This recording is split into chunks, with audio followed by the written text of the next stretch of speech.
Welcome to everyone. I'm James Jensen, today's webinar chair. I'm a contractor supporting the Office of Indian Energy Policy and Programs Tribal Energy Webinar Series. Today's webinar, titled Electric Vehicles, Opportunities and Challenges, is the fourth webinar of the 2021 DOE Tribal Energy Webinar Series. Let's go over some event details. Today's webinar is being recorded and made available policy and week. As of today's presentation slides will be posted on the Office of Indian Energy's website shortly after this webinar. If they're not there already, we will. Oh, the link was just posted in the chat, so you can see the slides there. Everyone will receive a post-webinar email with the link to the page where the slides and the recording will be located. Because we are recording this webinar, all phones have been muted. We will answer your written questions at the end of the final presentation. You can submit a question at any time by clicking on the question button located in the webinar control box on your screen and typing your question. Let's get started with opening remarks from Lizana Pierce. Ms. Pierce is a Senior Engineer and Deployment Supervisor for the Office of Indian Energy Policy and Programs and duty stationed in Golden, Colorado. She is responsible for execution and deployment. She is responsible for the execution and deployment program, which is national in scope. Specifically, the deployment program includes financial assistance, technical assistance, and education and outreach. She also implements national funding opportunities and administers some of the resultant tribal energy project grants and agreements.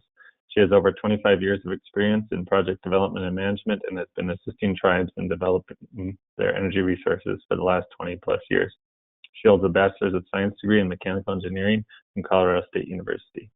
Lizana, the virtual floor is now yours. Thank you, James, and hello, everyone. I join James in welcoming you to today's webinar.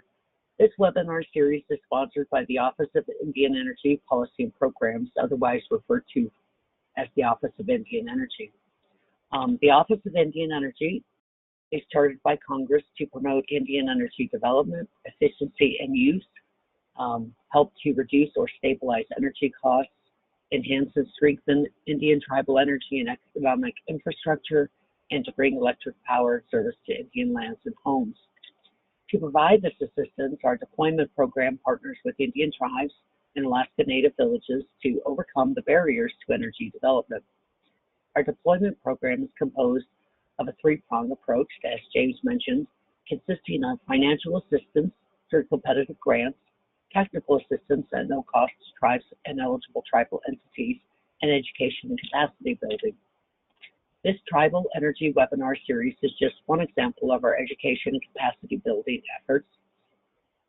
Specifically, the webinar series is intended to provide attendees with information on tools and resources to develop and implement tribal energy plans, programs, and projects, to highlight tribal energy case studies, and to identify business strategies tribes can use to expand their energy options and develop sustainable local economies. This year's webinar series is focusing on how tribal energy projects can improve community resilience, foster economic development, and support environmental stewardship. It is the fourth webinar of the series, and we will look specifically at electric vehicles and electrical vehicle infrastructure and how tribes can help support the rapid growth of electricity-powered transportation. We do hope that the webinar and the webinar series as a whole is useful to you, but we also welcome your feedback, so please let us know if there are ways we can make the series better. You can send feedback or suggestions to our main email at indianenergy@hq.doe.gov. Before I turn it back to James, I wanted to personally thank our presenters for giving of their time in preparing for and for presenting today's webinar. Thank you very much. We couldn't do it without you. And with that, the virtual floor is yours, James. Thank you, Lizana. Before we get to the presentations, I will introduce all of today's presenters. For our first presentation, we will hear from Mark Smith. Mark is the Technology Integration Program Manager within the Department of Energy's Vehicle Technologies Office. He's a broad portfolio on widespread use of advanced vehicle technologies to help reduce America's dependence on foreign oil and to provide reliable and affordable transportation choices. The Technology Integration Program portfolio includes alternative fuels, fuel economy, electrification, energy efficient mobility systems, and the alternative fuels regulatory program. Following Mark, we will have a couple of tribal case study presentations. The first will be provided by Jennifer Ryer. Jennifer is an environmental specialist for the Muskogee Nation. She has worked for the nation for 5 years and is committed to protecting the citizens and communities through her projects. She works collaboratively with stakeholders to identify reservation needs and solutions to these needs. Since working with the Muskogee Nation Office of Environmental Services, she has written proposals for nearly $5 million in funding to support these needs. Jennifer hopes to continue to support environmental protections for many years to come. Our last case study will be presented by Pat Gwynn. Pat is a Cherokee Nation citizen and fourth-generation Oklahoman. His birth, upbringing, education, and career have all taken place within northeastern Oklahoma. He graduated with a Bachelor of Biology with the Cherokee Nation in 1992, where he has served in the Environmental, Natural Resources, Executive Administration, and Secretary of Natural Resources departments. Currently, Pat is the Cherokee Nation's Senior Director of Environmental Resources and works on numerous Department of Interior, EPA, and USDA related projects dealing with environmental issues and policies. Additionally, he directs the Cherokee Nation's ethnobiology program, which includes the seed bank and native plant initiatives. Pat's non-professional life is consumed by his passion for the outdoors and sustainability issues. Thanks to each of our presenters for making the time to join us today.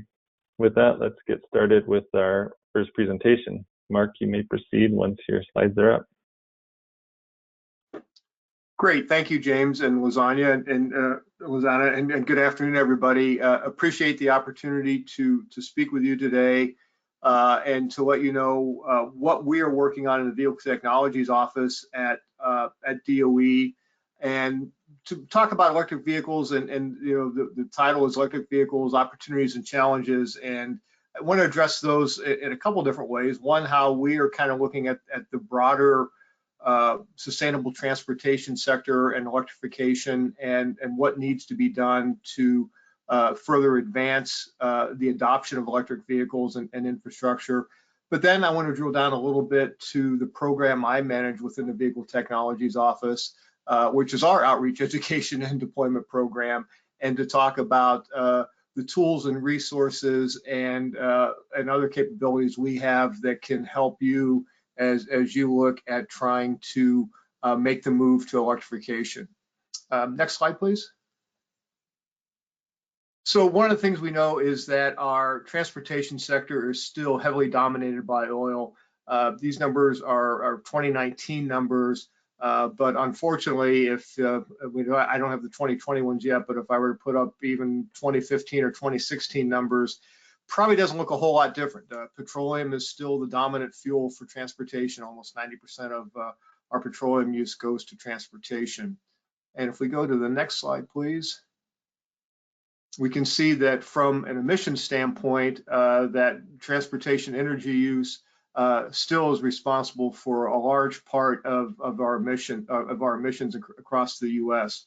One of the missions that we have at DOE with our new leadership is to decarbonize transportation across all modes, so not just on-road vehicles, cars and trucks and buses, but also to look at off-road vehicles. So whether that's rail, marine, air, looking at agricultural equipment, building equipment, we find that often many of those vehicles and those applications used in those off-road uses are the ones that are of the greatest polluters. So our mission is to really look at decarbonizing all of transportation. So but by 2050 we can be at net zero. I did a presentation a couple weeks ago, and somebody afterwards, they said, well, gosh, 2050 to get to net zero, that sure seems like an awfully long time. You know, government, you guys sure move slow. And I said, well, no, it's not a question of us moving slow. It's a question of how long it takes to turn over the fleet of vehicles that is on the road today. A good example is light duty passenger vehicles that we all own and drive. There are about 255 to 260 million registered light-duty vehicles across the country. Every year, new car sales, when the economy is good, is probably somewhere in the 15 to 17 million unit range, so 15 to 17 million new cars sold every year. So if you just do that math of dividing the 15 million into 260 million, you can see it takes about 15 years for that fleet to turn over. If you talk to a lot of the commercial fleets, like the folks who do package delivery, the FedEx and the UPSs, many of those trucks stay on the road for 20 years plus. So our real challenge is to make sure that these technologies, these transportation technologies that are non-polluting, zero-emission vehicles, that those really have to be commercialized and in the market, and people starting to put those into, whether it's us using it for our own personal vehicles, or if it's companies and governments and others using it for their own fleet vehicles, that by 2030, early 2030s, they start integrating those vehicles into their fleet. So we've got about 7 or 8 years to really kind of make sure these technologies are ready to go. Next slide, please. So I'll give you a little overview of the Vehicle Technologies Office and what we do and how we're broken out. A lot of our work is focused on the research and development side. And so it's working with industry, it's working with our network of national labs, it's working with universities and others to really help develop these new technologies that will help us reach that goal of decarbonizing transportation and also provide energy efficiency. That's obviously Department of Energy, all this centers around energy efficiency. So the way we break up our office work, and I'll walk through these boxes with you. One is batteries and electrification that we're going to talk about today. And that gets around, all things to do with batteries and battery technology. How do we bring costs down on batteries? How do we increase the range? How do we look at future battery chemistries? And also to look at the charging side. And we'll talk more about that in a few more slides. We also have a group that works on materials technology. And so that is, how do you make vehicles lighter by using things like advanced high-strength steels, carbon fiber, aluminum, and other materials. So you make the vehicle lighter and more fuel efficient, but you still keep the safety and the structural integrity of the vehicle. And so that's what our materials technology folks do. Over on the far right, you can see something called mobility systems. And that's a new area of work for us. This program was started about 3 or 4 years ago. And that's really trying to look at the whole universe, if you will, of smart mobility. So ride sharing, car sharing, advanced connected and automated vehicles. And so we're looking at that, and you might think on the surface, well, gosh, that sounds like something the Department of Transportation should be doing. What's DOE looking at this for? We're really trying to manage and understand the energy impacts of these new transportation models. We have found that through a study that a lot of our labs did, that many of these new transportation technologies, if left unchecked, could actually increase energy use by, believe it or not, 200%. But if these are managed properly, you could actually decrease energy use by as much as 60%. And you may ask, well, how can you increase energy use by 200% with some of these technologies? Well, you think about the world of an automated vehicle. So if we really had an autonomous vehicle, it might be one that, back in the hopefully the day soon when we are going back to our offices on some regular basis, but that autonomous vehicle might take me to work and then come back home empty, take my wife to work, come back home empty, take the kids to school, come back home empty. So you could have a lot of miles where these vehicles are just driving by themselves and burning fuel, but not really having a purpose. So the world of mobility systems is really trying to understand these new technologies, really look at transportation as a system. And so that's the work that's happening in the mobility systems world. I mentioned in a previous slide the work we're doing now to really look at off-road applications, air, marine, and rail. And then what we do in my program, Technology Integration, we are the outreach, education, and deployment arm. So we're really trying to make sure that these new technologies that are being developed, the researchers in the labs have a saying, how do we take these technologies, get them out of the lab and over, as they call it, kind of the valley of death, to get them into the field. Not that it's our job to commercialize these technologies, but how can we help with demonstration projects that validate the technologies and help us to learn more about what might be needed to further accelerate adoption of these by consumers and also by companies and fleets and government organizations. So with that, next slide, please. So I mentioned, some of the broader challenges of batteries and electrification and what those are. So one of those is trying to bring down the cost of battery packs. A few years ago, battery packs were up over $1,000. Now battery packs are, the numbers we have today have us somewhere in probably the $150 to $160 range. But DOE is continuing to work with industry and with other researchers to bring this down further. Our goal by 2025 is to try to get the cost of the EV battery pack to less than $100 a kilowatt hour and increase the range up to 300 miles, and also to try to decrease the time it takes to charge a vehicle to 15 minutes or less. So let me walk through those numbers real quick.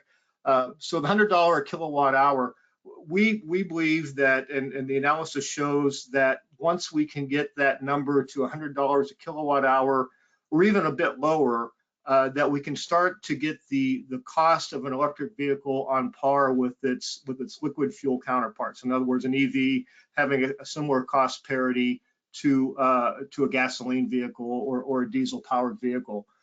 As we know, any of these new technologies, when they come out, especially advanced vehicle technologies or alternative fuel vehicles, tend to have a higher price than their gasoline counterparts. So we know we need to get those battery costs down to try to get competitive with gasoline. We also know that range is an issue. As one of my old colleagues used to say, gasoline vehicles have a head start on EVs and alternative fuels. And so, it's great to have these vehicles, but does it have the range to get the job done that needs to be done?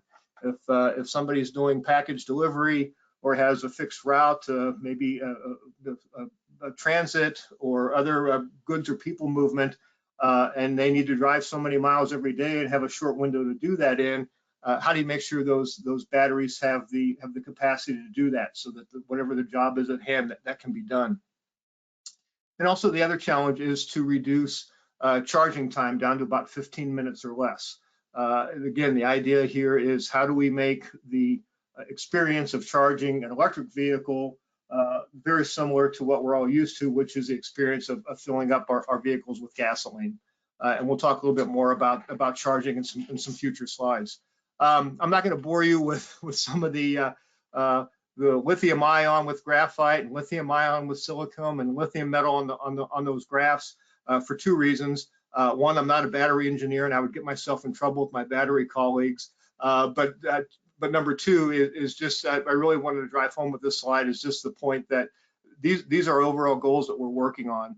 And a big part of this also is, before I move on from this slide, is that bottom bullet point, which is how do we recycle these batteries? A lot of the minerals and rare earths that are used in these batteries, many of them have to be imported or they have to be mined. And we're finding with a lot of things that we recycle in our country, such as steel and metals, that if we can recycle these batteries, we can take those minerals and those rare earths out of the batteries, use them again, and eliminate that process. So we have a big effort underway to look at battery recycling. And with that, I think let's move to the next slide, please. So really our goal right now at DOE, as I mentioned, we want to decarbonize the transportation sector by 2050. But we really want to, and to do that, we need to accelerate nationwide adoption of EVs and the recharging infrastructure. So we are looking within our office to support a number of different initiatives from the administration and from DOE leadership. One is to look at we've done for several years now, EV community partner projects. And these are projects that really look at demonstrating these new technologies, trying to help validate technologies in the field, give fleets and consumers exposure to these vehicles that they might not otherwise have. And so that's a big initiative for us moving forward. And also to demonstrate how these work in underserved and historically disadvantaged communities. So that's a very important initiative for us. We also want to look at the charging side of this. Charging is very important. There's obviously the opportunity to charge at home. We know that workplace charging is also very important, where you commute and where you go to work.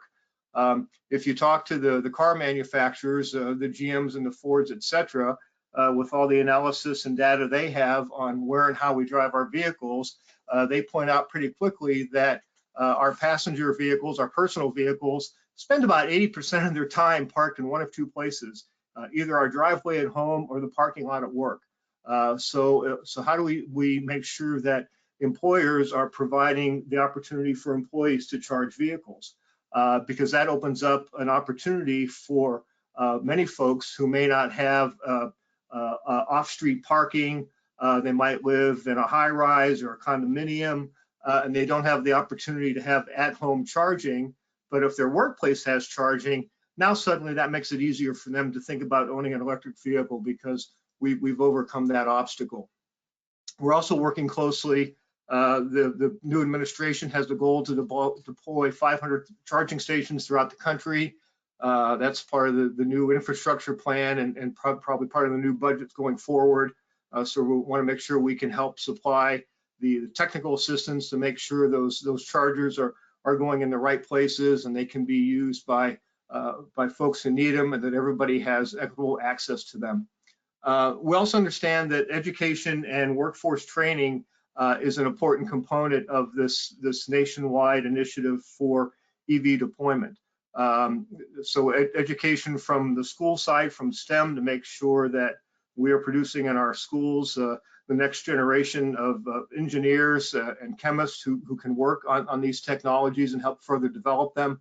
But also we know on the workforce training side, we hear from a lot of our stakeholders already who have concerns. In fact, I was on a call a couple of weeks ago with some representatives from the American Trucking Association who they represent state trucking associations across the country. And they're really concerned about how do those technicians who have been working on, diesel powered vehicles for years now, how do they get retrained to now work on electric vehicles? We also have been doing quite a bit of training for first responders. If you come across, a first responder comes across an accident that involves an electric vehicle, how can they make sure that power is properly shut off? And before they start trying to extricate somebody from that vehicle and using the jaws of life and possibly cutting into a high power cable, how do you make sure that vehicle is safe for them to work on?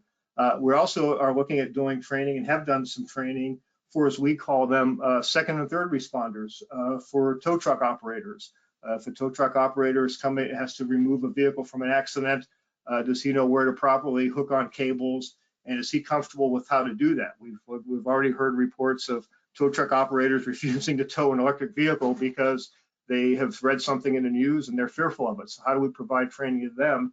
And then even as I said, third responders, there have been a number of incidents where vehicles have been involved in an accident and they go to an auto salvage yard and those battery packs have not been properly dealt with and they can cause issues in terms of fires and other things happening. So a lot has to happen with workforce training as well. So we're very cognizant of that and want to make sure that we're addressing those issues going forward. Next slide, please. So I'm going to talk about our technology integration program.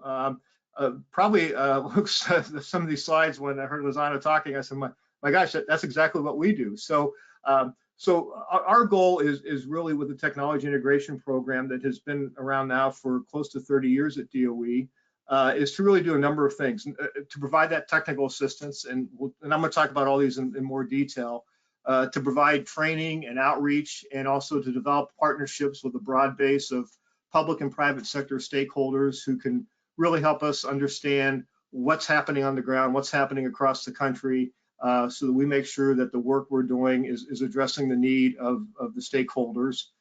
Financial assistance, talk more about that. A big part of our budget is used for competitive solicitations that address some of these areas we talk about. Information and tools, making sure that the folks have access to tools and resources that are unbiased. By that I mean, as the Department of Energy, we don't have a dog in the fight, so to speak. We're not trying to sell a particular technology or particular vehicle type, but rather trying to provide the tools and the resources so that whether it's an individual consumer or a fleet manager or a government organization can make a good informed decision about what's going to work best for their fleet. And then a big way we do this also is through our network of Clean Cities coalitions. We have about 75 Clean Cities coalitions across the country who are our local experts on the ground. So we'll dive into that a little bit more. Before we do that, just two other things we do in our program. One is we do have a little bit of a regulatory bent. We actually, state and alternative fuel providers, certain state fleets and certain alternative fuel providers like electric and gas utilities are required under the Energy Policy Act of 1992 to replace their vehicles through the normal course of vehicle replacement with either alternative fuel or advanced technology vehicles. So we track that. And then I mentioned workforce training. We also have kind of a STEM component to what we do, where we do some advanced vehicle technology competitions at the college level. And a lot of those folks coming out of those programs are the ones who are going to work as engineers at the GMs of the world, but many of them here at DOE as well. So now if you can go to the next slide, please. So in the technology integration program, we are, as I said, I don't want to say fuel agnostic. Again, our job is to provide the information and tools to help folks make the right decisions. But our work spreads across all vehicles, from light duty passenger cars to heavy duty trucks, buses, trash trucks, and everything in between. We work on all alternative fuels, as you can see there by the little kind of, we'll call them gas pumps, although you can see electric is the second one in there. And obviously that's a big focus of our efforts now. And then I mentioned the work we're doing around smart mobility, energy efficient mobility systems. So the work we do touches upon all of those segments. Next slide, please. So I mentioned tools and resources. We know that it can be a bit daunting when someone is looking at trying to maybe convert their fleet over to electric vehicles. Where do you find the right information? And so that's what we are quite proud of, what we've developed with our alternative fuels data center. We can see the website afdc.energy.gov. There's a myriad of tools and information on this website. Too much for me to go into, even if I had more time.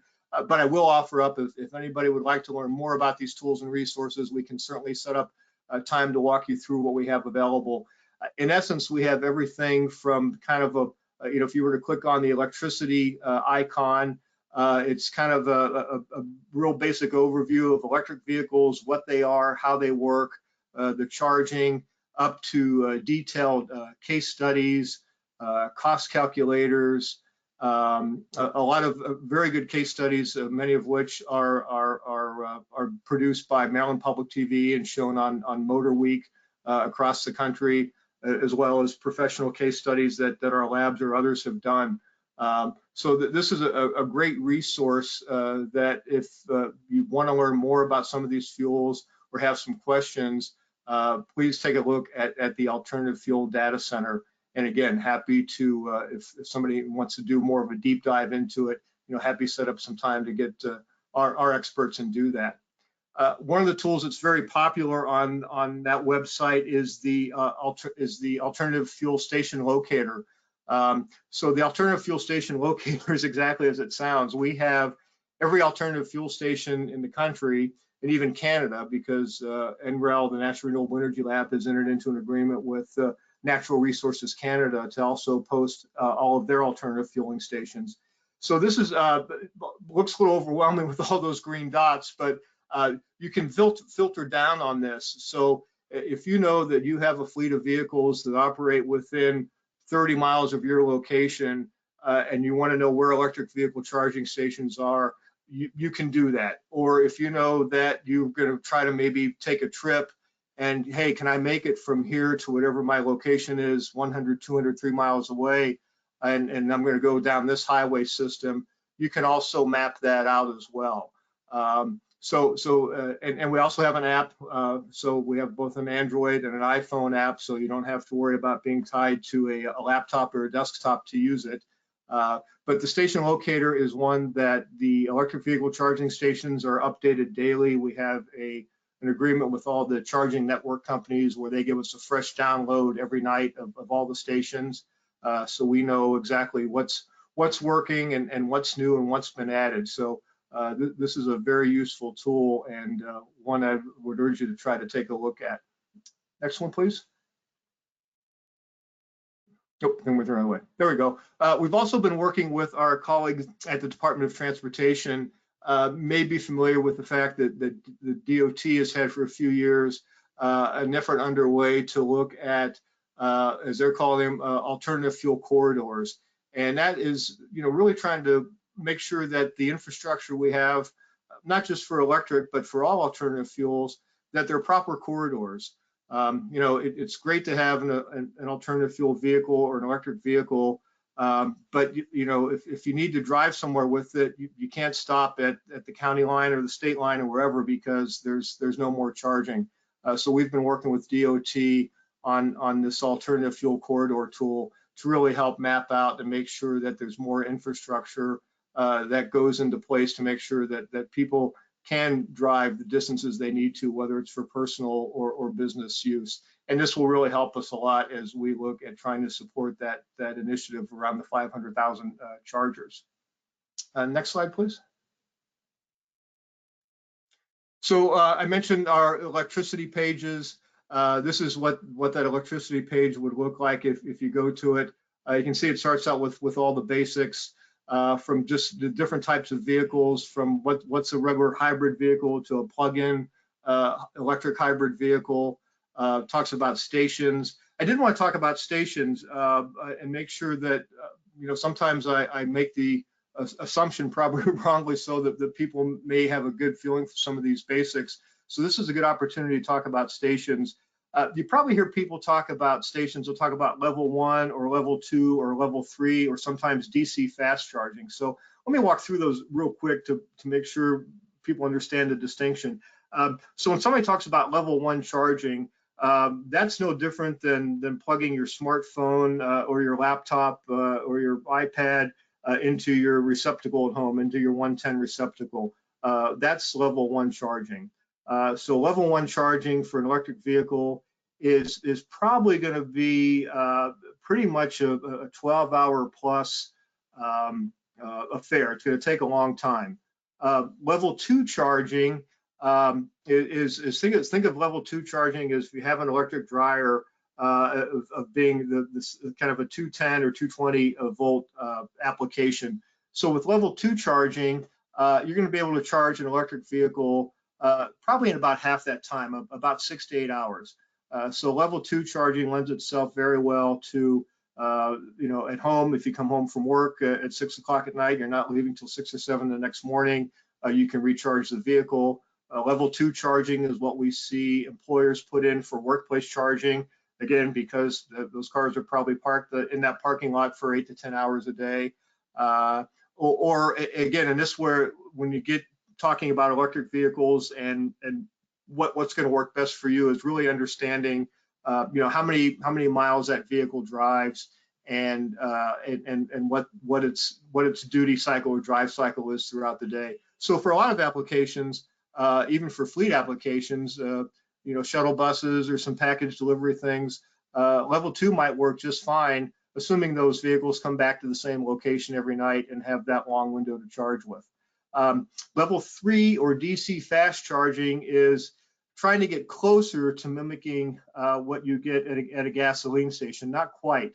DC fast charging is probably going to take 30 to 45 minutes, and it'll probably get your battery about 80% to 85% charged.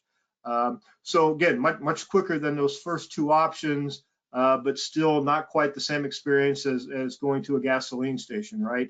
And so that's why when you saw a few slides earlier, I talked about us trying to get those charging times down to under 15 minutes, again, so it can more closely emulate what we're used to at a traditional fueling station. So those are the differences between the three types of charging capabilities. I know the other question that comes up anytime we talk about any alternative fuel, natural gas, propane, and now the same is true with electrification, is okay, the stations, and then how much does it cost? How much does it cost to put these stations in, and or how much do they cost? And the answer I sometimes come back with, not trying to be a smart aleck, is, well, how much does a house cost? So it really depends on a number of things. So a level 2 charger, if you're using it for a fleet type application, I was actually talking to a school district who was looking at some electric school buses. I think they were averaging about $10,000 to $15,000 per charging station. The charging stations themselves, the cost is relatively fixed. A lot of the cost of putting in a station comes down to the installation cost. So if there's concrete that needs to be cut and trenched and conduit that needs to be run, that's where it can add cost to it. And then if you're looking at trying to do DC fast charging, again, depending on the capability, in other words, how many vehicles do you have to charge when, that's going to influence the cost. So you're probably looking for level 2, $50,000 on average, but again, that could be higher depending on the battery capacity. In other words, almost how big the vehicles are, how quickly those need to be charged, and how many vehicles you're charging. If you have if you're somebody, I'll use my UPS example again, where you've got a short window to get vehicles charged and out the door, then you're going to need more capacity.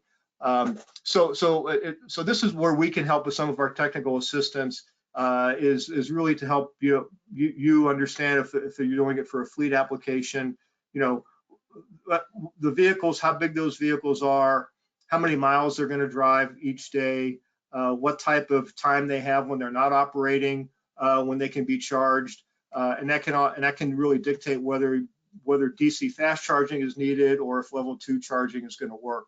And again, we can certainly help with a lot of those decisions that need to be made. Next slide, please. This is just again some more information on kind of the basics of charging infrastructure, procurement, and installation. Again, a number of tools that we've provided here that can really help with a lot of these things that I've talked about. But I want to make sure that you're aware of these. And again, we're happy to walk through any of these with you. I would say one of the things that we tell people right off the bat, and this is a lesson we learned with natural gas and fleets using natural gas as an alternative fuel. If you're thinking about putting in EV charging, we urge you to, before you do anything, talk to your electric utility, get them involved from the get-go. If there are upgrades that need to be made to the electric service coming into the facility where those vehicles are going to be charged at, it's good to get the electric utility involved in that right up front.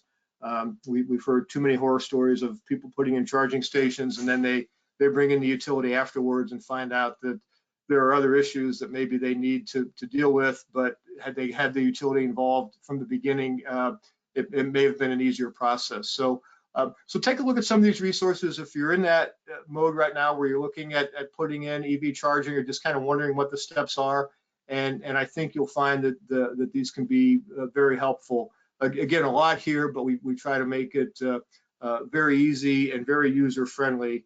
So please take advantage of those. But again, let us know if you have any questions. With that, let's move on to the next slide. These are just examples of some of the handbooks that we've produced that are on our AFDC website that really get to, if you are going to put in public charging, whether you're a fleet or you're an employer and you're going to put in workplace charging for your employees, or you're a consumer and you just want to put in workplace charging at your home, or if you're looking to put in a public charging station that again, the general public can take advantage of. We've put together these guides that again are primers that can walk you through kind of the various steps, considerations, and to make sure that you take that kind of logical approach to the installation and understanding what needs to be done. Next slide, please. Another website we have that we work closely with our friends at the Environmental Protection Agency on is fueleconomy.gov website. This is a website that will allow you to compare the fuel economy and the emissions of just about every light and some medium duty vehicles out there, including the used vehicle market. We've been doing this in conjunction with EPA for, gosh, I think about 20 years now. And that should say we actually just came out with a new 2021 fuel guide.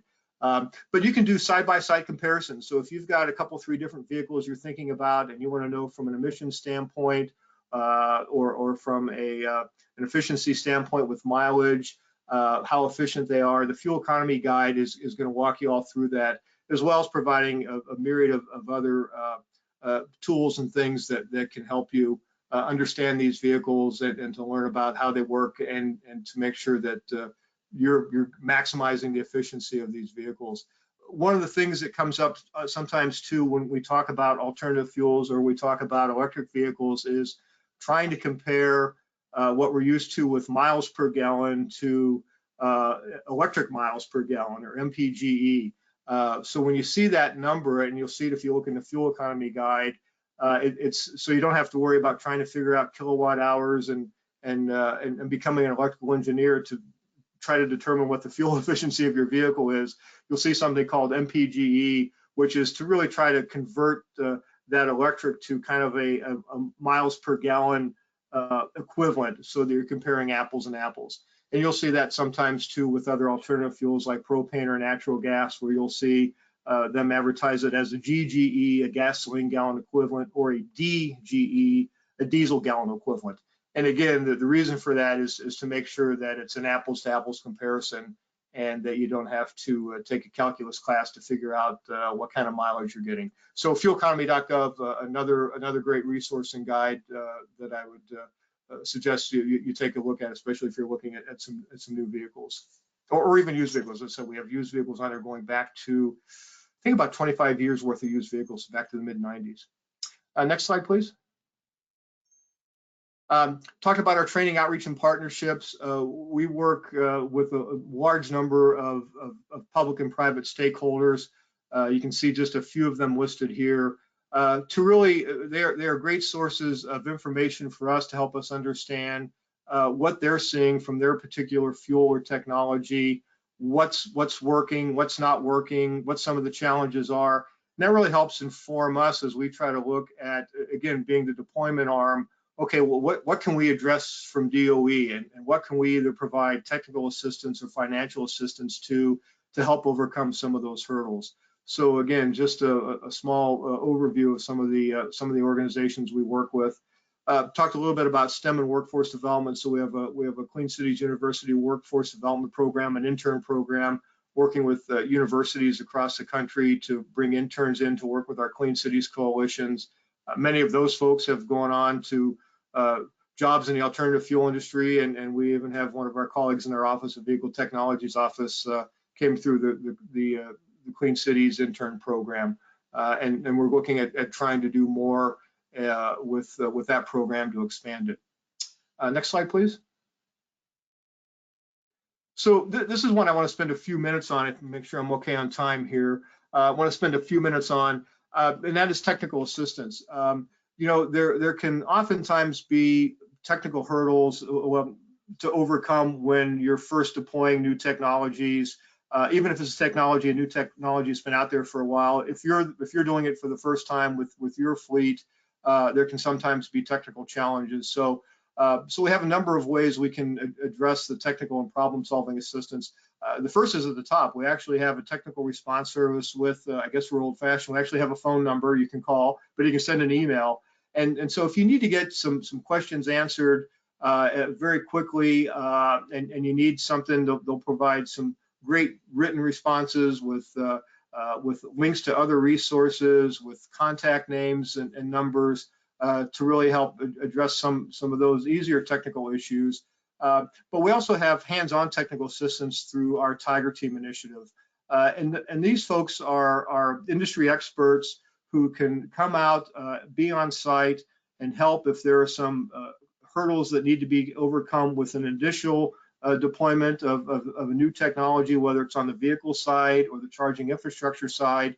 But we've also found a lot of times when new technologies are deployed, sometimes issues can arise that maybe nobody really had thought about when those things were first put on the road, and it may be a year or two or longer when some things can come up.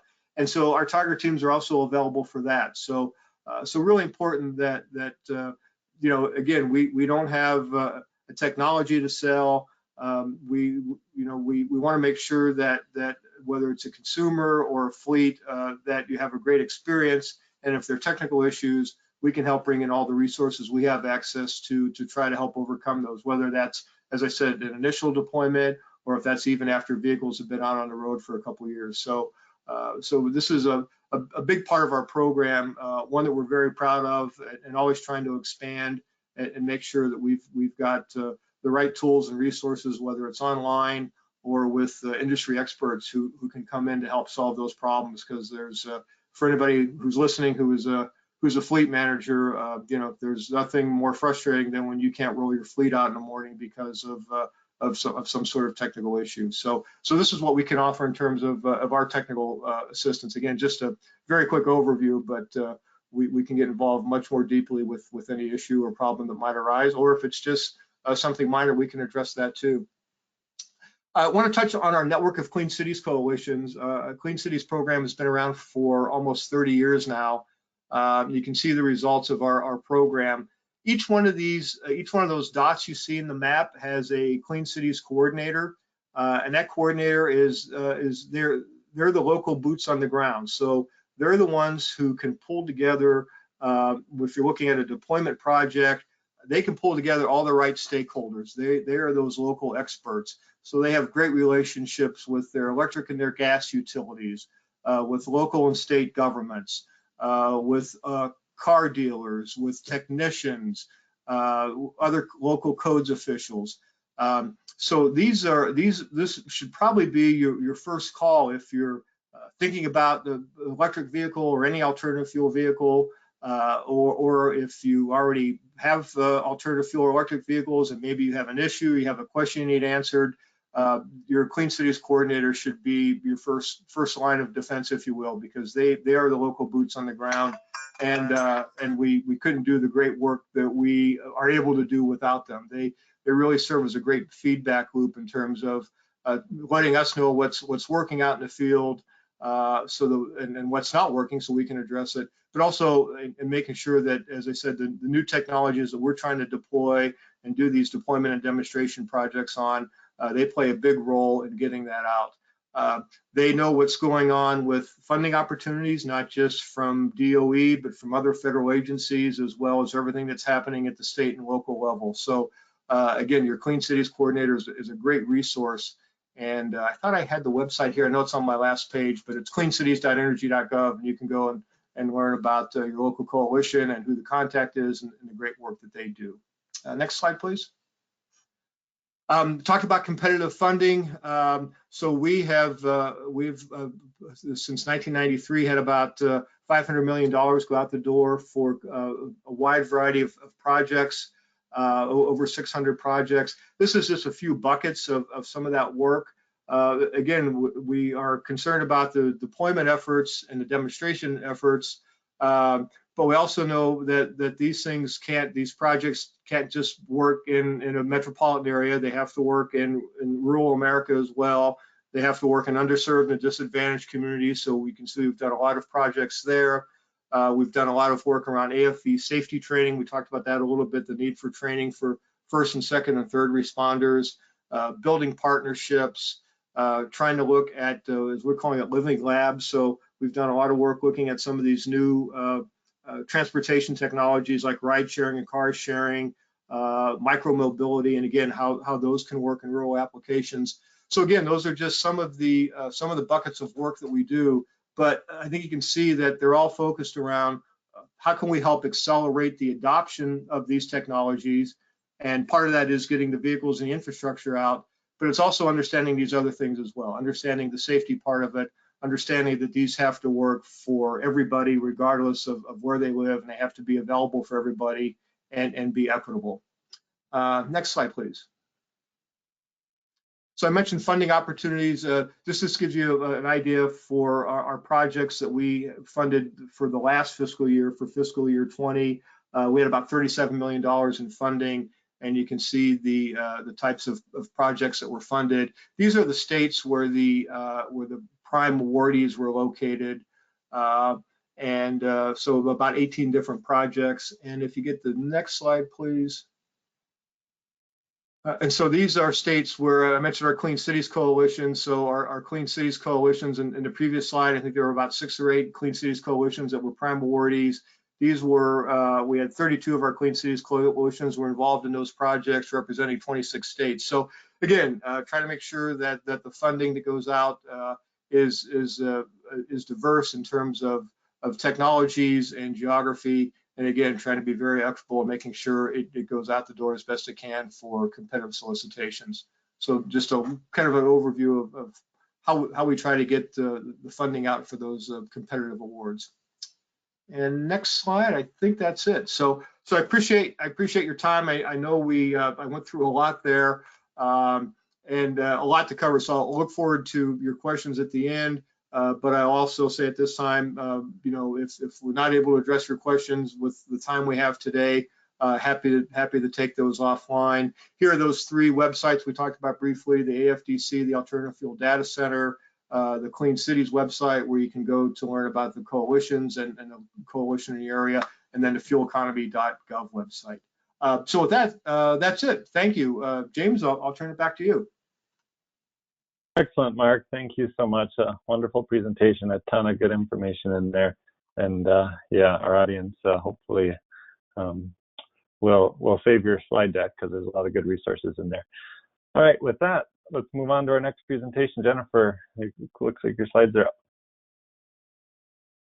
Thank you, James. I just wanted to say thank you, everyone, for the invitation to be here. I'm really excited to share our EV project and some resources, but Mark had some amazing resources, so I'm really excited he went first. So you want to go to our next slide? Thank you. So as you can see there, our charging station was installed on our main complex in Okmulgee. Directly behind the charging station, that is our veterans building. There's a museum. There's also veterans services. To the right and back, you can see our mountain building where our national council meet. A little farther back, there's our Attorney General's office. There's an early childhood center. So there's a lot of services and resources on our main complex there.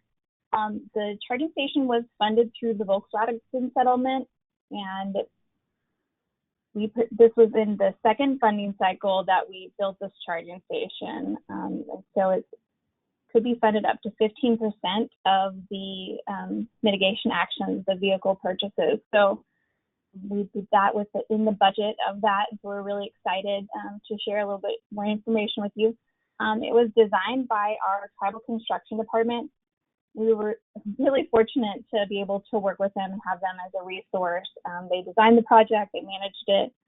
They did an amazing job making sure everything went smoothly. This was built during COVID, so lots of challenges, but I think they professionally handled the project, and as you can see, it's beautiful. And I also appreciate our geospatial department. They got out there and took these amazing drone pictures, so a big thank you to them. I also wanted to share how much our project cost. I watch these webinars, and I'm always curious, like, how much they cost. Could my tribal nation do that? Is it realistic? So I just wanted to share that and be open about it. And go to the next slide. So some planning considerations. I appreciate that Mark kind of went over a little bit of this already, but existing infrastructure, obviously there, you can see this other drone image before it was built. We already had a concrete pad there. The space was ample to support the charging station. We had the electrical there at the administration building that was able to support it. That's also something you have to consider. Just consider if there's lighting there, what amenities you have. So there's lots that goes into selecting your site, and I think it's really important to plan for that. Like Mark talked about it a little bit. Do your homework ahead of time. But so the purpose also, what are you looking for whenever you install your charging station? Is it for the general public? Do you want visitors to come to your site? Is it for your employees, for fleet use? And we built ours kind of going in knowing we kind of wanted it to be a conglomerate of those things. We wanted it to be a use for visitors, our citizens. We wanted our employees to be able to use it.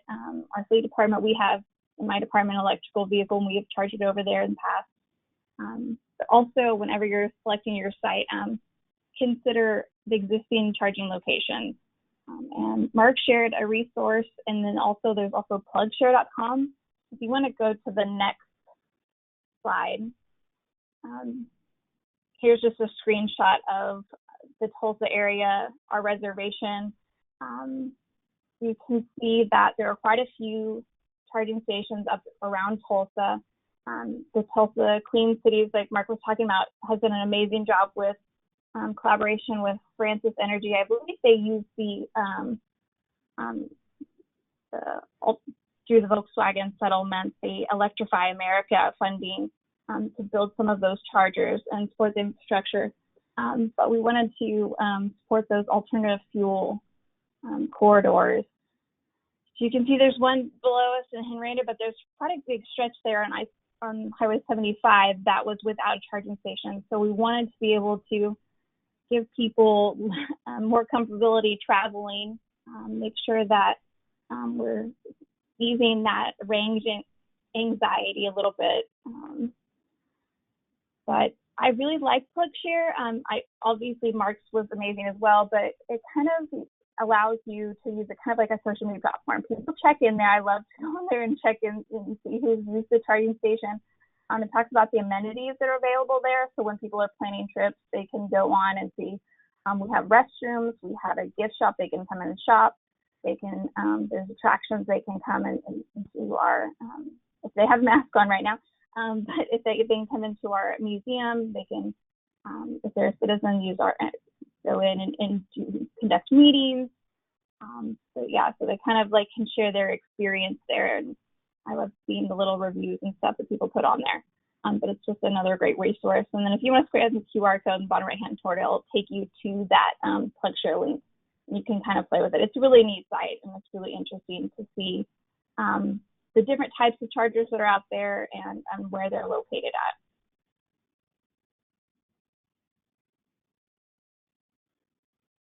So here's just some images, and I just love getting these. Our tribal construction was really good about submitting regular reports and taking pictures of the process.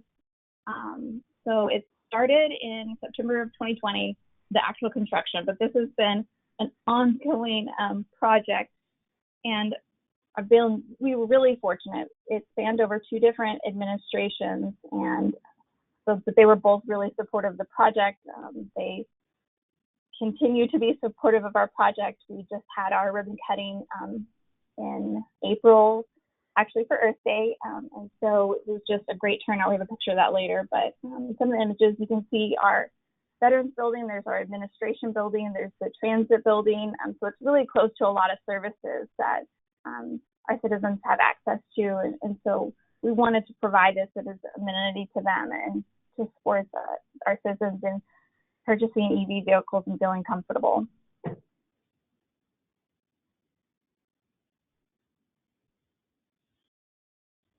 And so I appreciate that Mark kind of talked about this a little bit too. We purchased 5 level 2 chargers. We started with 3 dual arm chargers, and that was our original project. And if we had money left over, we were going to go ahead and purchase the other 2. But we didn't have the electrical load to have 2 more dual arms. So they were single arms. So they took a little while to come in. But yeah, so just kind of the same thing Mark talked about. How long are people going to use chargers? Are they going to be employees that are going to be all day? Are they going to be visitors that are going to come and spend a few hours in the museum, walk around the complex? So that was something, the available electricity, that's something to consider. We were really fortunate. We had the available load there. We didn't really have to make that many changes. So I felt like the cost of all the electrical work was reasonable. And then the cost of electricity in your area, I think that's something to consider. I think we are really fortunate to have low costs here in Oklahoma, but in other areas I know that it can be expensive. And so we don't charge to use our chargers, it's free. So that's something to consider.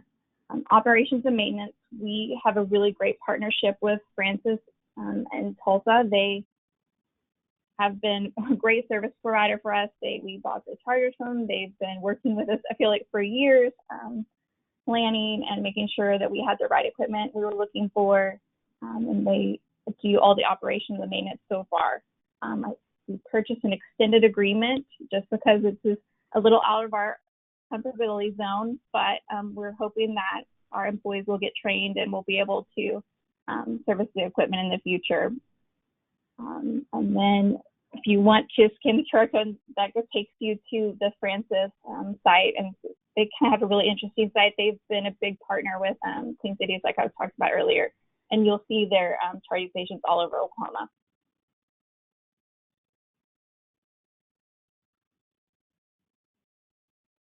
So Mark shared an updated version of this, which I am excited to go check out.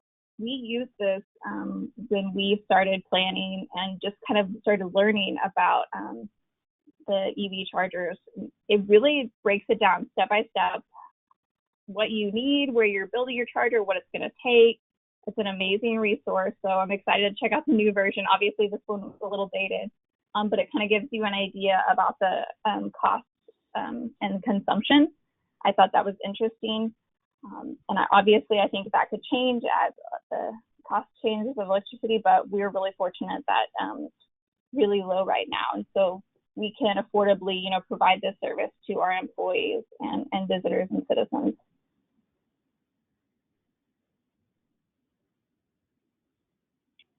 So this is a breakdown of the cost of our charge. So I told you I like to know how much these things cost. How realistic is it?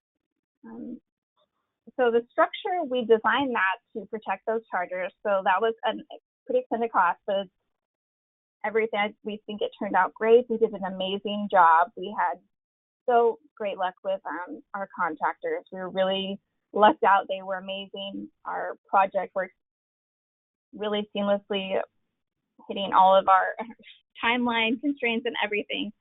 As I said, it was during COVID, so there's always concerns with supply and everything, but we were really lucky. But so this was the 3 dual arm chargers and then the 2 single arms, which the 2 single arms were actually more expensive because they had to be special ordered. But that is the cost to build our structure. And kind of you can see in the image a little better of our complex. It's beautiful, obviously, but we are really excited. It's been an amazing project. We've had a lot of good use out of it, but you can go to the next slide. We're going to talk about that a little bit more. So this is something that I feel like really passionate about. We want to protect our environment. We also want to protect our citizens. This is definitely a time of year that emissions are a concern. So we wanted to make sure that we are doing our part to encourage our employees, citizens, our visitors to drive EV vehicles, and also when emissions are high and there are ozone concerns, to carpool or stay home. But this is just another great benefit of driving EV vehicles, is to reduce the health concerns to our sensitive populations. Our complex has 2 senior citizen housing units right by us, and so we want to do everything we can to protect them.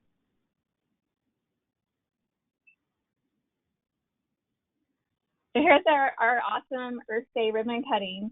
As you can see, we had a great turnout. It was really cold that day, so I was absolutely amazed that this many people came out. As you can see, our principal chief, David Hill, is there. Steve Emerson is right next to him. He is the tribal construction director. James Williams is there in his awesome vest, holding those giant scissors. But we were just really fortunate that we've had a ton of support for the project. The Okmulgee Chamber of Commerce came out. you can't really see it well. I wish I would have got a great picture, but the Ford dealership brought an electric Mustang. It was actually really cool. Everybody should go out and Google it. I wish I would have had a great picture to share, but our national council came out.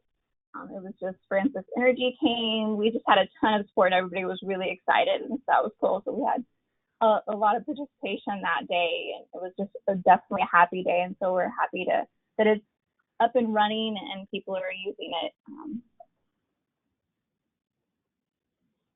Go to our next slide. Awesome. Matthew Ellis is who we've been working with at Francis Energy. He sent me this awesome interpretation of, as you can see, a screenshot of the data that our chargers collect. And so usually the chargers that Francis has, they are like on an RFID card system, and you swipe it and you have an account and all of that. Well, with ours, it's just free. So, but they still collect all this data, and I think it's really interesting. You can see start time, charge end time, the duration, and the kilowatt hours used. So it kind of gives you an idea about who's using the charger, not who exactly, but when the charger is being used and for how long. And so he breaks it down that we have driven 2,217 miles, which I think is amazing. On the far left, that is our second Chief Del Beavers electric vehicle. We've been really lucky that we have so many amazing supporters. After the charging station was built, he went out and bought an electric vehicle. So we're really excited.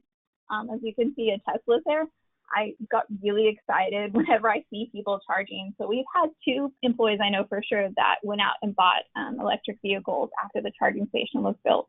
And so I hope that continues, that we can provide this service to employees that drive in and get to continue to grow that number.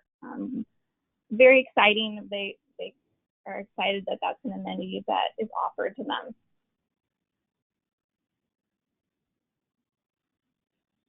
Please reach out if you have any questions or comments or anything. We're really excited to share. We want to help other tribes do this. I know this is kind of like a basic version of what goes into it, but just kind of our experience and how we've been successful with it so far. But I appreciate all your time. Thanks, Jennifer. A wonderful presentation and a really cool project, and we certainly do have some questions for you coming in. So we look forward to you providing those answers. So our next and final presentation from Pat. Here you go, Pat. Looks like your slides are up. Thank you, James. Osio Nagada, Dagwado Uskanotista, Jalagi Ayele, Ale Osta Kohiga Nagada.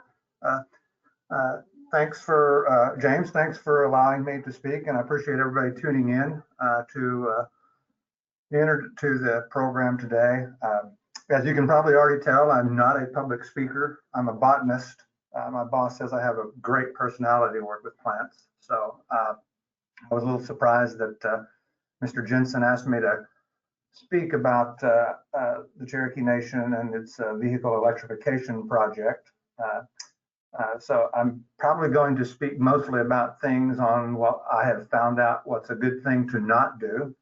But I guess before we do that, James, we're going to start off with a very short video that Motor Week was good enough to come down and do on us. So I'll turn it back over to you, James.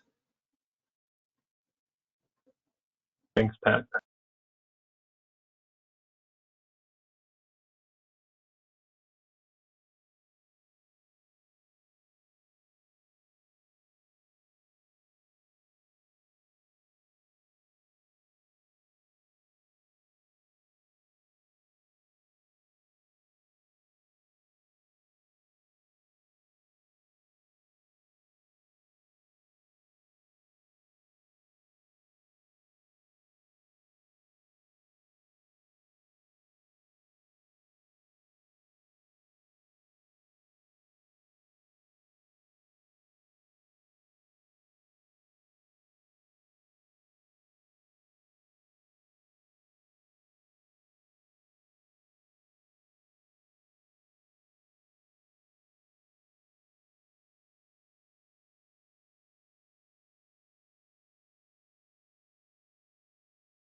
James, thanks for showing that. And I guess with that, we can go to the first slide.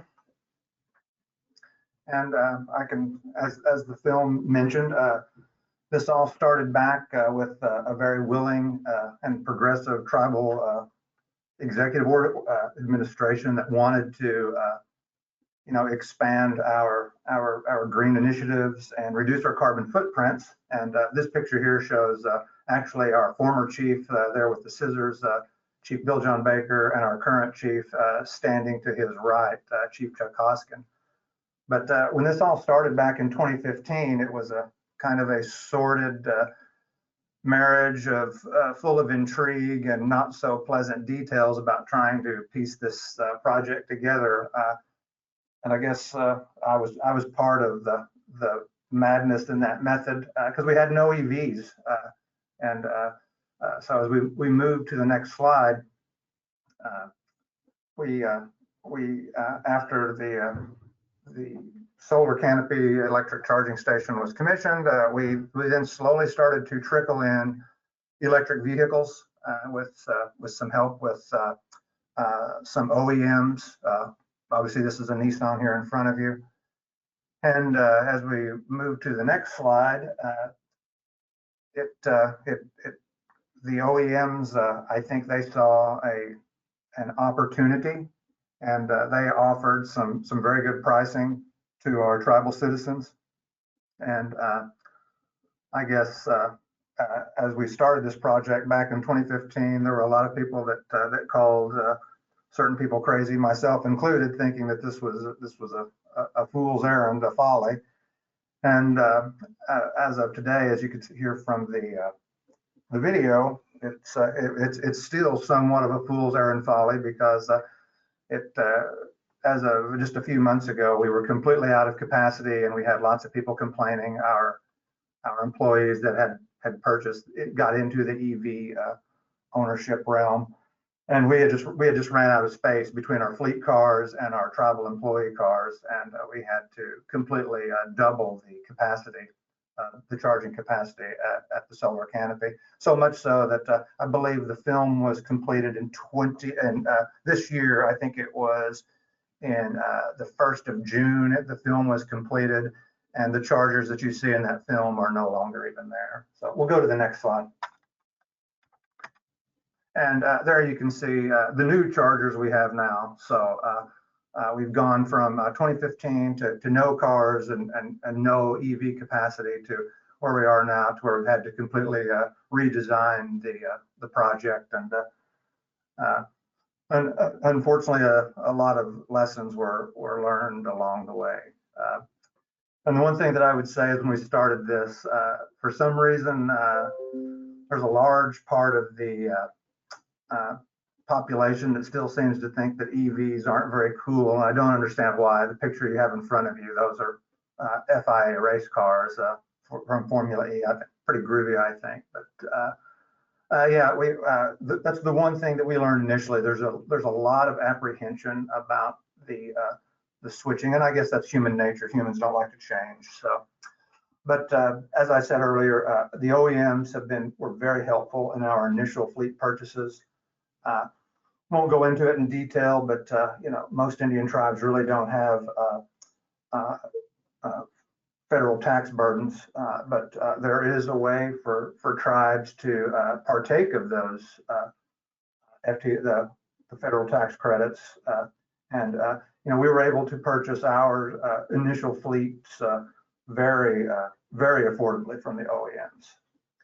And when we got the fleets, not only did we just drive them internally for our work here at the tribe, but we also invited all of our citizens. We had several days where come out and drive an electric car, and it's always 99% of the time, it's the same reaction. Say, wow, this is a real car. I thought it'd be a golf cart. And as we started sharing some of the economics associated with our fleet with some of those folks, the economics really, everybody likes to manage their back pocket, and it really makes a lot of sense for 2-car households for one of those to be EVs. And that's, I think it's the combination of all of those things that really quickly overwhelmed our initial EV infrastructure and had forced us to have to double that capacity. Next slide. Additional lessons learned was the range anxiety. It's true in a sense, but it's not true. I always get a kick when people say, well, what if I want to get up and drive to California?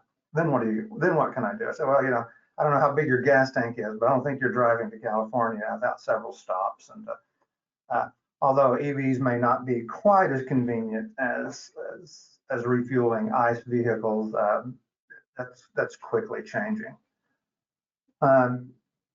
Another lesson we learned is that when a gas pump doesn't work, you have, of course, we have tribal gas stations as well, but when a gas pump doesn't work, it's not that huge of an issue because people can just simply drive to the next pump. Whereas when an EV station doesn't work, that may be the only one out there. So for a while, so it's and I'll get on to more of that later. But there's things you can do to limit that.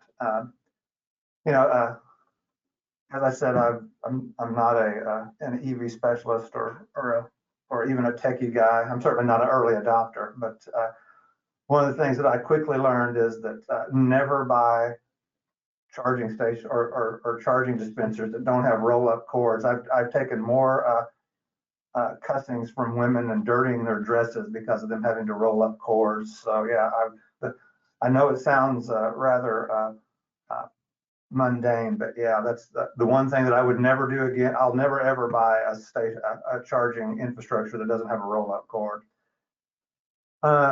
Another unfortunate thing that we learned is that, and maybe it's not unfortunate, we didn't learn it, maybe it's just inevitable, but this technology is moving really, really fast. My gosh, as I said, when we commissioned the canopy in 2017, the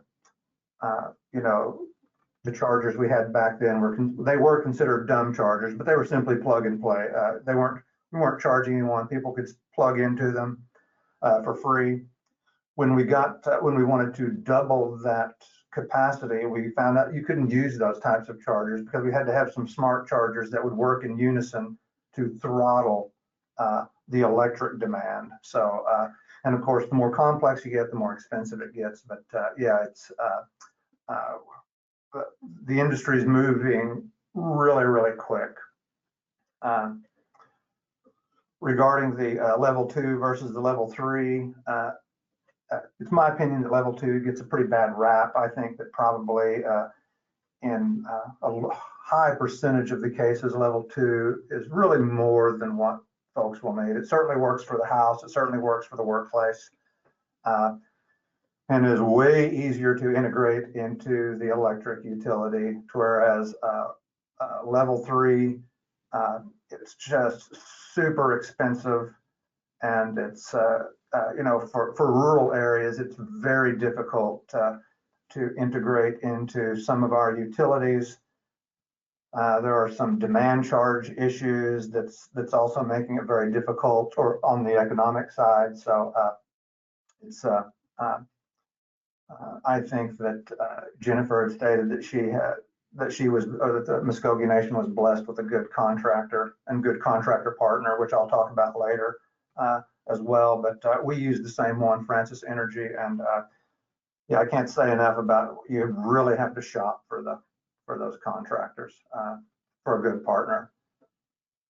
When I look to the future, I just really see a lot of difficulty with level 3. Our utilities are going to have to modernize, and there's going to need to be some give and take from both sides. I think there's going to have to be quite a bit of subsistence offered or assistance offered from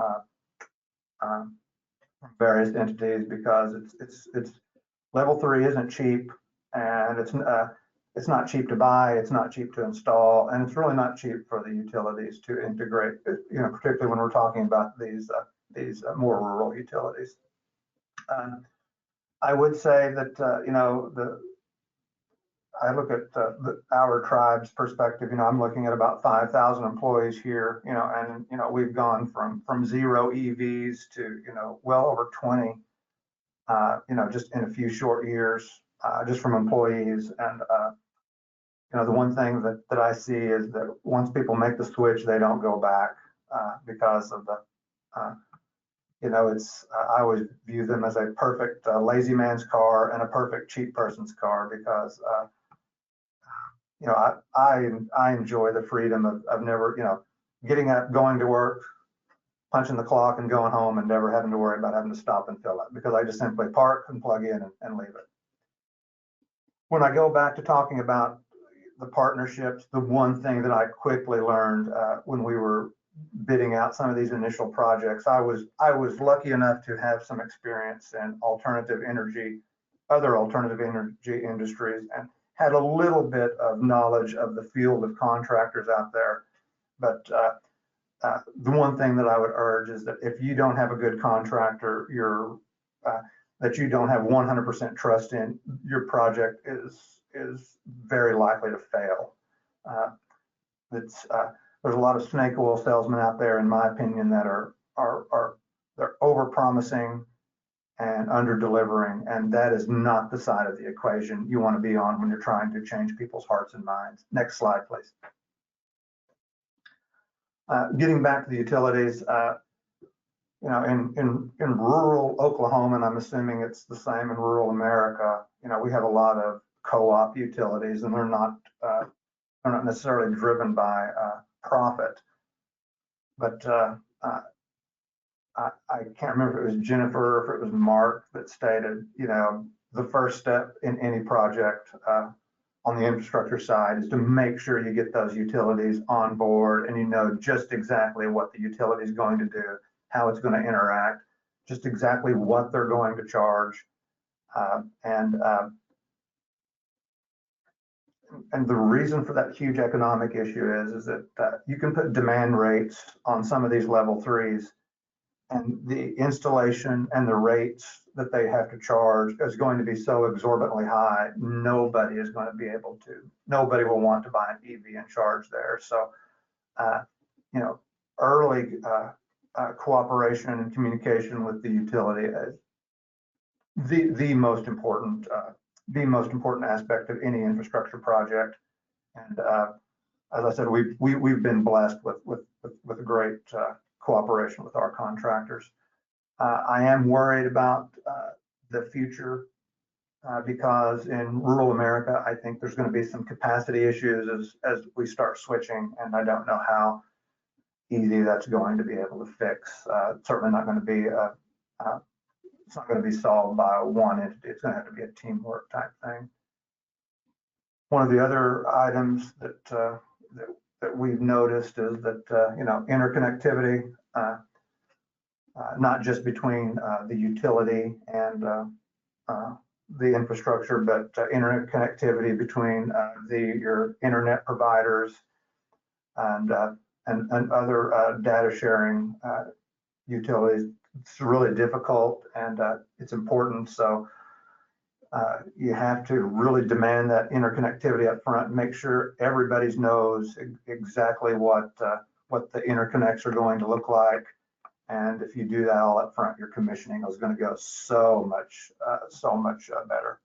As far as prices, I'm seeing, you know, we've been playing this game since 2015, and the prices are really increasing pretty rapidly. Hardware prices, I think they're increasing somewhat. Construction cost, construction materials. I think everybody knows the labor market. I think construction costs are really driving a lot of these prices as well. Next slide, please. As the film stated, we've also we've made it our light duty with a heavy duty project. And as we go to the next slide, we have two distinct light duty or heavy duty projects. One is our transit bus project, and it's a long story, and unfortunately it doesn't have an end at this point. So yeah, that's still a work in progress. as we move to the next slide, we did purchase 2 transit buses, which we're just now getting them integrated into our transit bus system, and there's a lot. Light duty is hard, heavy duty is much harder. So we'll move to the next slide to discuss the for those of you who may know me, I never pass up a chance to promote the Cherokee culture and the Cherokee language. And one of the things we wrote into the contract is that all of our signage would be bilingual. And we certainly gave I guess the largest electric bus manufacturer in the United States a lot of fits in translating all of their electric, all of their signage on the bus. But we did it, and so it's one of the things I'm really proud of. Next slide.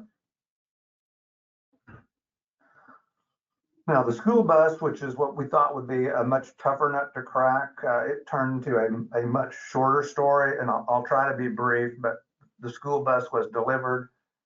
It was taken on its first route about a week after delivery, after the training and so forth. And fortunately or unfortunately, however you look at it, the managers of that program quickly saw the dollar signs in this with this particular paradigm. And now whenever we have a bus route that we need to run, whether it's 3 students or 30 students, they immediately go to the electric bus. The managers love not having to look at and log in and having to pay the daily diesel bills from our diesel buses. And we continue to get nothing other than more and more requests, pretty vociferous requests for us to electrify the entirety of the school bus fleet. So the school bus, I said, it was an immediate hit, and I think it's a pretty easy fit. I think it's way less complex than the transit bus planning. Next slide, please. On the lessons learned, it's pretty much the same thing. Fuel anxiety. You still have people with issues of saying, diesel's the best.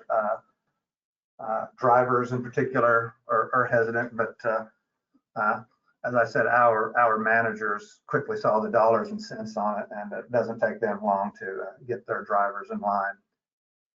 The initial fleet purchases, it's a little bit of a different story than the light duty. It's there's not a lot of heavy duty EVs out there, so you're not going to find sales. You're not going to have salesmen pounding on your door, trying to push product. You're going to have to go out there and you're going to have to pay sticker price, and it's they're significantly more expensive up front than their ICE components, their ICE counterparts. So you really need to do the math, your cradle to grave. You need to put in all of your budget line items and see where it how it can make sense. The driving impressions, the initial driving impressions, same thing. People are always impressed with that in their first drive in an EV, whether it be light duty or heavy duty. Range anxiety. I think it's a little bit more important to deal with range anxieties and how you build in your buffer systems on those, because not only are hauling you and your groceries, back and forth to the grocery store in your light duty, but here you're hauling, some of our most precious commodities, our people. So neither the industry nor can the project managers afford, to strand people on the side of the road. So you do need to do a lot of planning. Same with the diesel pumps and our electric infrastructure. Of course, the difference between the heavy duty and the light duty is, level 2 really doesn't play into this paradigm much. You're for the most part going to be looking at level 3 chargers. It's very expensive, and when we start talking about the range anxiety, we had some initial failures that I'll speak to just in a second, but One of the things that we decided to do to make certain that we had a 100% success ratio was we decided to do some redundancy in our charging infrastructure. Not certain it makes sense initially on the dollars and cents, but it certainly does make sense when you're looking at the long run of your EV transformation, because it's going to help not leaving people stranded on the side of the roads. So next slide, please.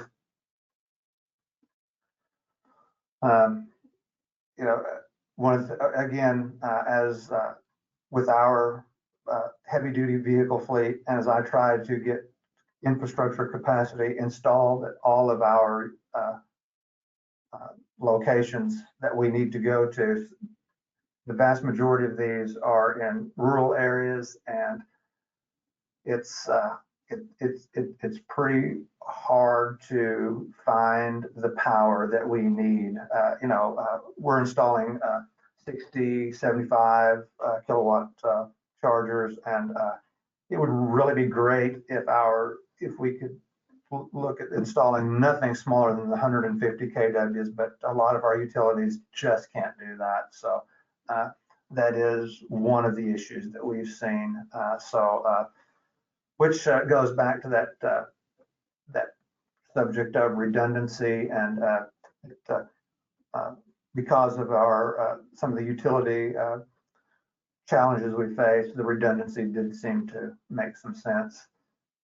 The exact same issue with the contractors, although some of the snake oil salesmen don't seem to come out of the woodwork as much in the infrastructure side, but there are some that come out on the vehicle side that has been somewhat troubling to me. So, pick your partners wisely, and make sure you call folks that have dealt with them, and because I can assure you, a bad, choosing bad contractor partners, it's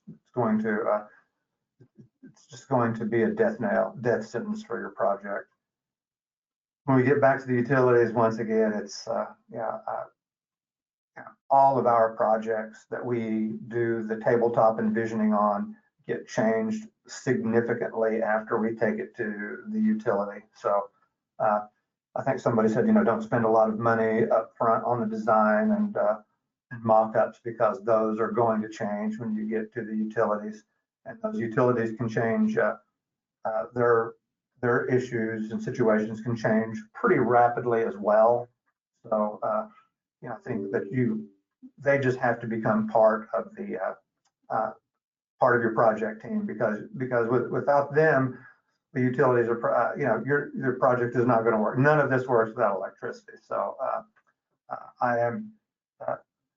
I'm old, I'm close to retirement, and that's the one thing that I'm going to enjoy looking at in the future, to see just exactly how the Cherokee Nation, Oklahoma, and the United States in general deals with getting this capacity out to this electric capacity out to where it needs to be. There's a lot of good things coming. I see. I've seen some battery backup level 3s that are trickle charged, or sometimes even solar charged. So that's pretty cool. But I think there's a lot of challenges there. But once again, there's a lot of dollars and cents in some of these decisions, and I think that although 5 years ago I thought 2050 was a bit optimistic about when our switch would be. Year and a half ago, I thought that 2050 was going to be way too far in advance. I thought that we were going to beat that by maybe 10, 15 years. But as I see some of the power grid issues and some of the utility issues, I think that even in 2050, I think we're going to have a healthy mix of energy uses in our fleets, and whether that's a good thing or a bad thing, no point in discussing that right now. But there's too many dollars and cents decisions to be made to say that EVs are not going to be a huge part of the future. Next slide, please. On the heavy duty side, the interconnectivity and commissioning is 10 times more problematic than the light duty side. I think that for the most part, you know, I think we can remove the term early adoption from the light duty EV world. I think that's sorted. You know, if I want to get in my EV and drive to California, you know, I can do that now.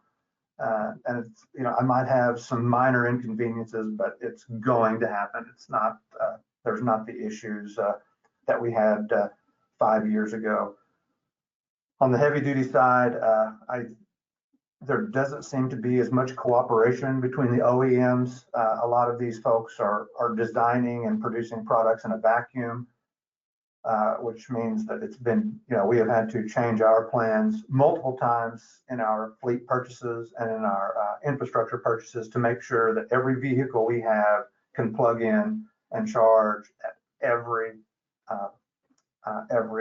charger that we have. So we demand complete interconnectivity in our charging infrastructure. And we also demand, you know, that our contractors, you know, perform at a very high level and, you know, that our equipment is going to work. And when it doesn't work, you know, that we have, you know, really good response times to get that fixed, which is probably almost as important as making sure that it does work, because you are going to have some downtime. These are mechanical, electronic items. They're going to have some breakdowns.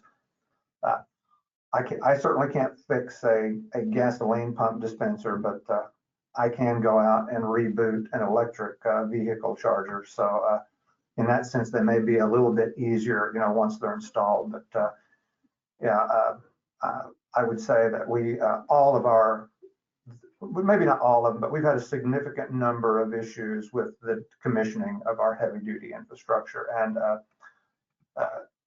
I would say that every new one that we commission gets better. So I do like that trend.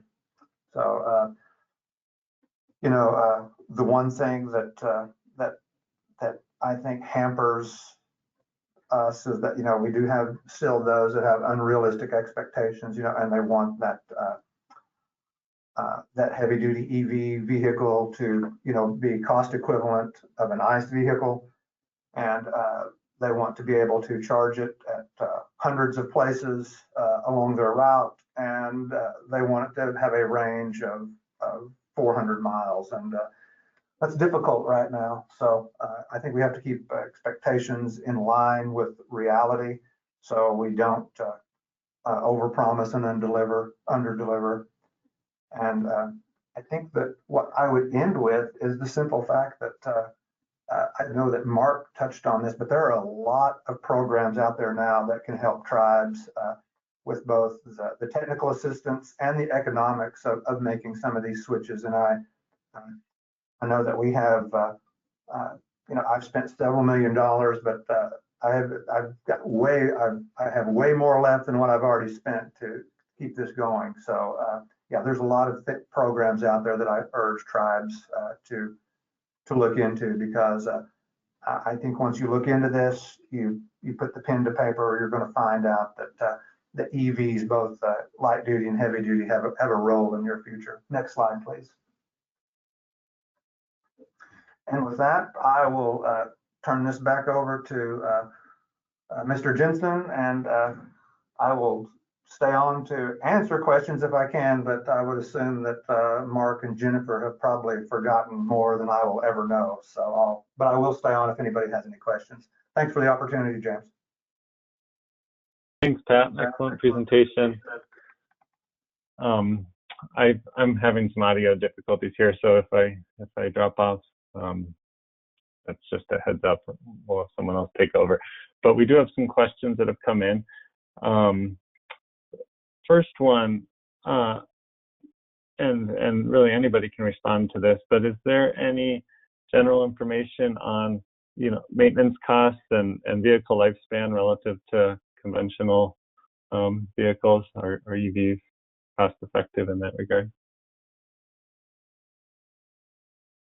Hey, it's Mark Smith. So at DOE, we're trying to gather some of that cost. As Pat put it so well, you know, so many of these vehicles are on the road, haven't been on the road that long yet. And so we actually have some projects that our Clean Cities coordinators and coalitions are working on of of going out and trying to collect some of that data so we can actually not have it just be anecdotal or have it be as, somebody who's trying to sell a vehicle tell you about it, but actually be able to collect some real world data. So stay tuned. We should have some stuff we'll be sharing from those projects pretty soon. Mark, excuse me, James, the one thing that I would state is we bought a small fleet for one of our casinos, light duty EVs for our security. And they went to the first casino and sat for 6 months because they refused to adopt them because of that whole EV issue that I mentioned. They then went to one of our smaller casinos, and they ended up loving them. Once again, they used level 2 charging, not level 3.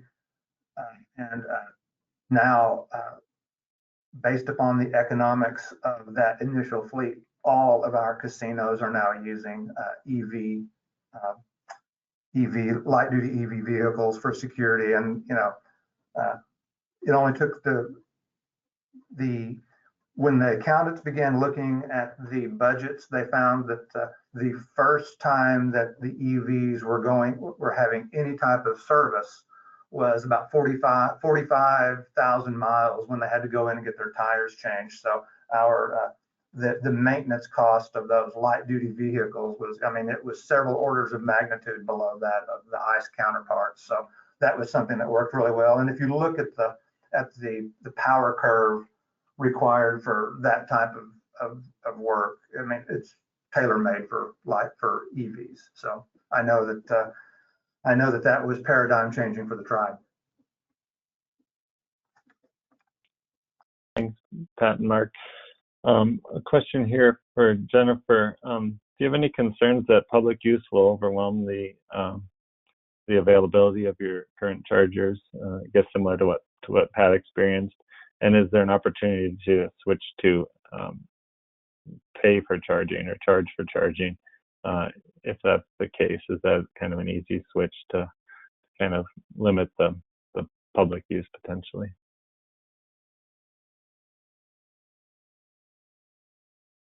I would love for that to happen, actually. that would be amazing.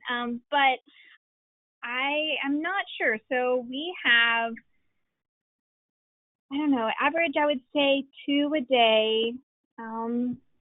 I don't anticipate it getting overwhelming, but it could always happen. And I love Pat idea. They expanded theirs. So I think that that's a possibility for us. If we see a lot of use and see it as a really positive thing for the Travel Nation, I think that's something we would pursue. As far as the charging goes, actual cost for the charging, it's just a quick software update. They ran an update, and it's all, through the interweb, but they ran one and actually started charging people or wanted to charge. And so they just had to go back on through the system and update it to make sure that it's free. But yeah, it's a really easy, quick change. So that's another benefit for using that type of charger. Great, thanks, Jennifer. Pat, I see you obviously have PV installed or photovoltaics installed on your charging station. Is that a best practice? Is that beneficial or problematic to utilities? This is maybe a question for Mark as well. But is that a good opportunity for tribes looking to install charging stations to also install PV on location? James, this is Pat. I'm sorry, you broke up just a little when you asked the question. I'll try again. I apologize. I saw that you have photovoltaics installed on your charging station. Is that a good best practice for other tribes looking to deploy charging stations? Does that make it more palatable for the utility, or is it more problematic for the utility? I think for the tribe, I think it made good economic sense. It's not a super quick ROI, but it looks good, and you know, it's wasted space if you don't, and solar costs have just come way, way down. I think I put a footnote on one of my slides somewhere that said that, you know, before you even plan that, make sure that you get the utility involved early, because some of these distributed generation agreements that the utilities have make it really difficult. I mean, some of the small utilities do not have distributed generation agreements, and some of the larger ones can make it economically unfeasible with some of the additional rates that they want to charge for that utility connection. You know, we had good luck at one location, and then we had to scrap. We've just scrapped the solar component of another EV charging station at the location I'm working at now, just simply because there was no way we could have it make any economic sense. Thanks, Pat.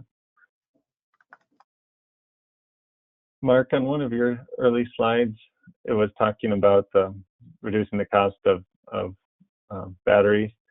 A viewer interpreted that we're trying to get rid of graphite technology. Is that an accurate interpretation, or not? And if so, why would you try to eliminate the lithium graphite technology? Well, I think it's just a question of saying that not only are we looking at today's battery technologies and chemistries and what can we do to continue to bring those costs down, but as all things with technology change and evolve, what are future chemistries possible that can help to continue to bring costs down, can address some of the issues we talked about with some of the critical materials and rare earths and other elements that go into those batteries. So it's not trying to pick a favorite or say, hey, this is bad, we have to get rid of it, but it's just, again, trying to continually look to, you know, what's going to help us bring the cost down, increase the range, and provide it in a sustainable way. Thanks, Mark. And another question for you here, likely. How do EVs perform in freezing conditions? Do temperatures around 10 degrees Fahrenheit significantly affect battery capacity or performance? Good question. We've not seen really any from the operation of the vehicle itself affecting battery capacity. We have seen, especially Pat mentioned his transit buses. We know from some transit agencies we've talked to in Salt Lake City and Park City, Utah, and in Minnesota, that running the heater in the wintertime to heat the bus can really impact the battery life. You think about something like a transit bus, you got this big empty box, and when you open the doors, you know, in the wintertime, all the hot air goes out. So what's been happening is a number of transit companies have been ordering those with heaters that run on diesel, which kind of defeats the purpose of going to an electric bus. But there is some technology being done, being studied to look at maybe how can you use an alternative fuel like possibly propane to power those heaters to still, you know, have some cleanliness from an emission standpoint and keep the buses warm. Also, a lot of the bus companies and transit agencies are looking at some innovative ways on, you know, that bus driver, you know, that bus is his office for those 8 hours a day, right? So he wants it comfortable. So you know, what they found is that in the wintertime, he's got that, so he's nice and comfy and he's in a sweater all the time, versus people who are bundled up with down jackets on and everything else getting in. So how do they maybe try to somewhat enclose or provide heated seats or some other heat that's just directed to the driver so that you don't lose a lot of that battery life during those cold winter months when they're trying to heat the bus. Thanks, Mark. We have a question here about smaller electric vehicles like carts or UTVs. Is there availability of those sorts of vehicles, and do they require different charging stations?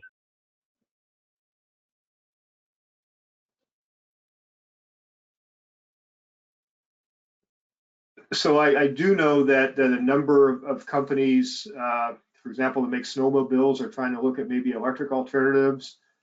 We were actually talking with our Clean Cities Coalition in Maine the other day, and they have a lot of folks who, in the wintertime, snowmobiles or ATVs are there.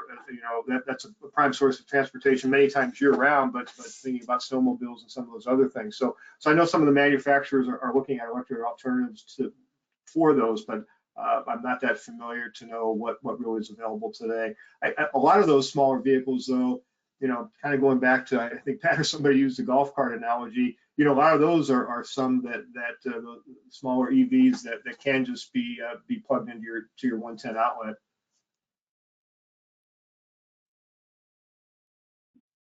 Thanks, Mark. A question here on level 3 power requirements. What type of power is required? I assume that's maybe voltage. What kind of voltage on the distribution line?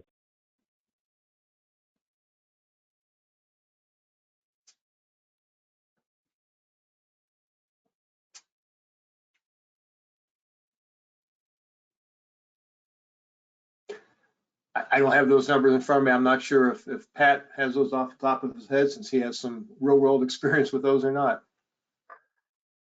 Yeah, I don't, I'm not an electrician, so, but I know that whenever it's far better to have, you know, 3-phase is going to be the, you know, that's going to be the gold standard. So, you know, and when you say 3-phase, that probably cuts out about, well, when you're in the rural areas, that probably cuts out about 90% of the actual grid. So, I think that's the type of questions just highlights the need that you have to have those utilities in these discussions, you know, at the very beginning of the project. Thanks, Pat and Mark. We still do have some questions coming in, but we have to wrap it up on this end. We'll try to get some of your questions answered directly via email. With that, let's wrap up here. Our final slide here shows the remaining case studies for the rest of, or not case studies, the remaining webinars for the rest of the year. Our next webinar is August 25th, the Tribal Solar Energy Development Policy Initiative. 11 a.m. Mountain Time, as are all of our webinars. Thanks to all of our presenters today. A wonderful job, a lot of good information. We appreciate the time and effort you put into sharing with our audience. With that, we look forward to seeing you on a future webinar, and thanks and have a good day. Thank you, James. Thanks, everybody. Thank you.